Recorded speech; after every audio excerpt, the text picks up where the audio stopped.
खेलने जाना था चाइना, तो लास्ट में मेरा पता नहीं किस कारण मेरा नाम काट दिया, क्योंकि बहुत सारे ऐसे खिलाड़ी थे जो नेशनल भी थे, वो एशियन गेम्स गए और मेरा जो इंटरनेशनल में मेरा अच्छा रैंकिंग है, वर्ल्ड चैम्पियनशिप में गोल्ड मेडल भी जीता। लेकिन मेरा राजनीतिक समझो या कुछ भी समझ सकते हो, मेरा नाम काट दिया गया, तो तभी से मेरा उस गेम से मेरा नफरत हो गया कि मुझे अब ये गेम नहीं खेलना, बहुत पैसा लग गया, सब कुछ बिक गया। अब मैं जब यहाँ तक जब मैं यहाँ तक पहुँचा हूँ कि कुछ प्राप्त कर सकूँ, तो वो मेरा बिल्कुल जीरो हो गया। तो उम्मीद छूट गई कि इस गेम में कुछ नहीं हो पाएगा, बस मेहनत ही मेहनत है। तो दोस्तों आदाब, नमस्कार, सत श्री अकाल। कैसे हैं आप सभी? मैं उम्मीद करता हूं आप अच्छे होंगे। और आज हमारे मेहमान हैं विनोद राणा, जो उत्तर प्रदेश का एक जिला है हापुड़ और उसका एक विधानसभा है धौलाना, और वहीं पे एक छोटा सा गांव है सपनावत। उसी गांव के रहने वाले हैं। वो बड़ी मेहनत करते हैं और स्पोर्ट्स में, एथलीट्स में बहुत ही इनको अच्छी रुचि है। और अब ये जो है जैवलिन खेल रहे हैं और पहले बॉक्सिंग किया करते थे। और अगर आप देखेंगे तो ज़्यादा खास तो नहीं लगेंगे, लेकिन अब इनका जब शरीर आप देखते हैं या फोटोज़ देखते हैं तो लगता है कि हाँ, कोई बॉडी बिल्डर आपके सामने है। चलिए हम जो है विनोद राणा जी से बात करेंगे और जानेंगे कि वो क्या कहना चाहेंगे या किस तरह की तैयारियां उनकी भविष्य की है कि वो नेशनल खेलें, इंटरनेशनल खेलें या देश के लिए गोल्ड मेडल लेकर के आए। तो सबसे पहले विनोद राणा जी, आपका स्वागत है हमारे इस प्लेटफॉर्म में। नमस्कार। विनोद राणा जी, एक चीज़ हमें समझनी है आपसे कि पहले आप बॉक्सिंग किया करते थे और आप जैवलिन कर रहे हैं और इसी के साथ में जो है आप रनिंग करते हैं जी। तो ऐसा क्या हुआ कि आप बॉक्सिंग से सीधा जैवलिन में आ गए? क्या उसमें कोई रुचि कम थी या इसमें रुचि ज़्यादा है या भविष्य आपको यहाँ ज़्यादा नज़र आ रहा है? उस बारे में बताएं ज़रा पहले। मेरा एशियन गेम्स के लिए सिलेक्शन हो गया था 2023 में, और लास्ट में जब हमें एशियन गेम्स खेलने जाना था चाइना, तो लास्ट में मेरा पता नहीं किस कारण मेरा नाम काट दिया, क्योंकि बहुत सारे ऐसे खिलाड़ी थे जो नेशनल भी थे, वो एशियन गेम्स गए और मेरा जो इंटरनेशनल में मेरा अच्छा रैंकिंग है, वर्ल्ड चैम्पियनशिप में गोल्ड मेडल भी जीता। लेकिन मेरा राजनीतिक समझो या कुछ भी समझ सकते हो, मेरा नाम काट दिया गया, तो तभी से मेरा उस गेम से मेरा नफरत हो गया कि मुझे अब ये गेम नहीं खेलना, बहुत पैसा लग गया, सब कुछ बिक गया। अब मैं जब यहाँ तक जब मैं यहाँ तक पहुँचा हूँ कि कुछ प्राप्त कर सकूँ, तो वो मेरा बिल्कुल जीरो हो गया। तो उम्मीद छूट गई कि इस गेम में कुछ नहीं हो पाएगा, बस मेहनत ही मेहनत है। तो इसलिए फिर मैंने अपना पहले शुरू में मैराथन भी करता था, तो मैंने फिर मैं 100 मीटर और जैवलिन की तैयारी कर रहा हूँ, और स्टेट में मेरा मेडल भी है, और ओलंपिक 100 मीटर और जैवलिन की तैयारी कर रहा हूँ, और स्टेट में मेरा मेडल भी है, और ओलंपिक के ट्रायल के भी गया था। लेकिन किसी कारणवश मेरा जो विब नंबर है, चेस्ट नंबर है, वो खो गया था। तो एशियन ओलंपिक के लिए मैं क्वालिफाई नहीं कर पाया और ट्रायल भी अच्छे से नहीं दे पाया।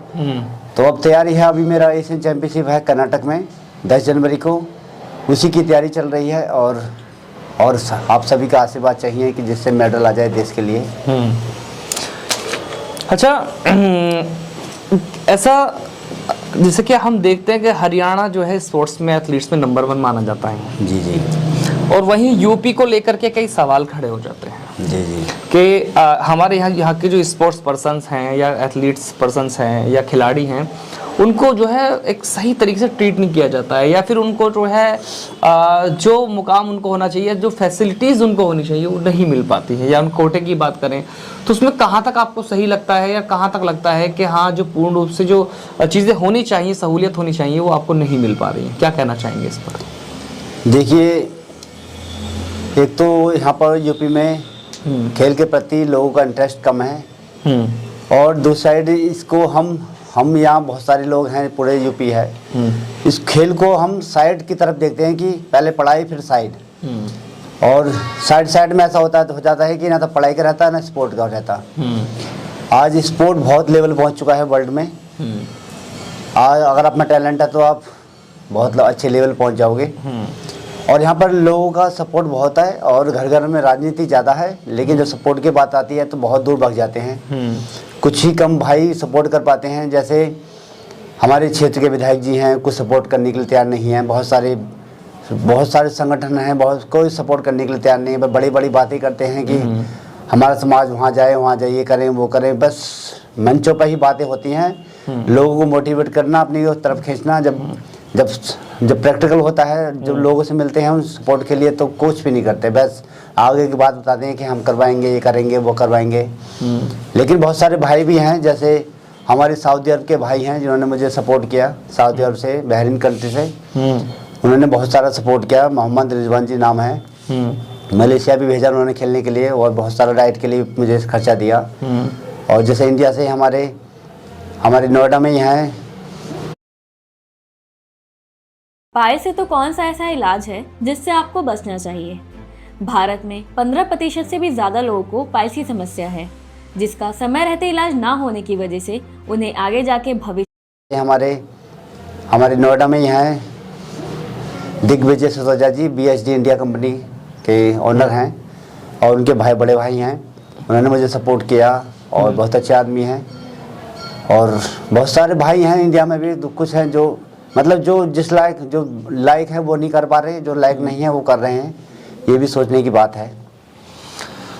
तो क्या कहना चाहेंगे, आगे की जो तैयारी है किस तरह तैयारी की जा रही है और क्या उम्मीद लेके आप बैठे हुए हैं? उम्मीद तो पूरी है, जब तक ओलंपिक में मेडल नहीं लाऊंगा मैं भी शांत नहीं बैठने का, चाहे सब कुछ बिक जाए, सब कुछ सारा कुछ भी हो जाए। मेरा लक्ष्य है ओलंपिक में, जब तक उम्र चाहे कितनी भी हो जाए, उम्र माने नहीं रखता, उम्र बस एक नंबर है। क्योंकि बहुत सारे ऐसे मेडल जो ओलंपिक में इस बार लाए हैं, 51 साल 59 साल की लेडीज ओलंपिक में मेडल लाई हैं, अभी तो हम बहुत कम हैं।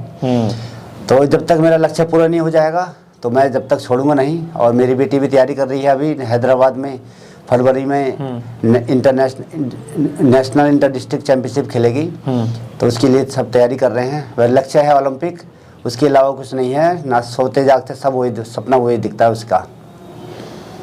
तो आपने देखा कि किस तरह से विनोद राणा ने अपनी बात रखी है और किन परिस्थितियों से गुजरते हुए आज वो एक गेम को छोड़ करके दूसरे गेम में शामिल हो गए हैं। जैसे पहले ये बॉक्सिंग किया करते थे। और अच्छा, बॉक्सिंग में कहाँ तक आपने मुकाम हासिल किया था? बॉक्सिंग में तो नहीं, लेकिन मैं जुडोत्सु में मैंने थाईलैंड में वर्ल्ड चैंपियनशिप में गोल्ड मेडल जीता। और मैं 2 बार दुबई भी खेल गया, अच्छी रैंकिंग थी।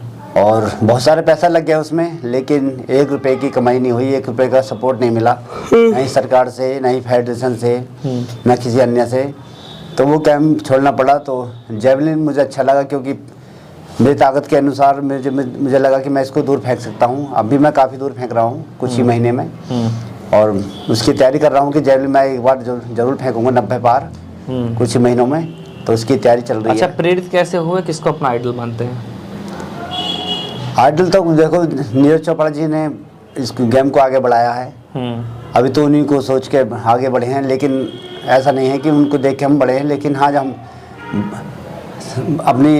अपने वजूद को देखकर हम हाँ ये कर पाएंगे नहीं कर पाएंगे, सबसे पहले होता है वजूद। आप कर पाओगे नहीं कर पाओगे, क्योंकि बहुत सारी इसमें इंजरी हो जाती है हाथों में। तो उसको देखकर, अभी मेरे हाथों में इंजरी है, लेकिन फिर भी मैं प्रैक्टिस कर रहा हूँ, कोई नहीं। अभी मेरा 60 पार है मेरा जेवलिन।